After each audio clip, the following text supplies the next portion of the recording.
കൊത്തി കൊത്തി ഇപ്പൊ നെറുകന്തലയിലും കയറി കൊത്തിയില്ലേ? പാമ്പാവൻ, നല്ല അസല് വിഷപ്പാമ്പ്. ചിരിച്ചു. അന്ന് ഇതുപോലെ എന്റെ കാര്യമെന്ന് പറഞ്ഞപ്പോഴും അവന്റെ ചരട് മുഴുവൻ കയ്യിലുണ്ടെന്നും പറഞ്ഞിരുന്നങ്ങ് ചിരിച്ചു. ഇപ്പൊ ചരട് മുഴുവൻ അവന്റെ കയ്യില. വെറും ചരടല്ല, നമ്മളെയൊക്കെ ജീവനോടെ കെട്ടിത്തൂക്കാനുള്ള കൊലച്ചരട്. ഒന്ന് നിർത്തണോ? ഏതായാലും ഇനി ഈ കളിങ്ങൾ നീണ്ടാ ശരിയാവില്ല. നമ്മൾ എന്തെങ്കിലും ചെയ്യണം, ചെയ്തേ പറ്റൂ. 10-30 കൊല്ലത്തെ രാഷ്ട്രീയ കളിയിടയ്ക്ക് ഒരുപാട് വിഷപ്പല്ലുകൾ പറിച്ചിട്ടുണ്ട്. ദാ ഈ കൈ കൊണ്ട്. ചെറുതും വലുതുമായിട്ട് ഒരുപാട് വിഷപ്പാമ്പുകൾ ഈ ശരീരത്ത് കടിച്ചിട്ടുമുണ്ട്.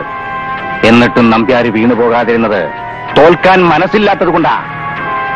ഒരെരപ്പാളിക്കിരുന്ന് നിരങ്ങാൻ സിംഹാസനം പണിത് കൊടുത്ത വിഡ്ഢിയാണ് ഞാനെന്ന് അവൻ ധരിച്ചിട്ടുണ്ടായിരിക്കും. പാവം.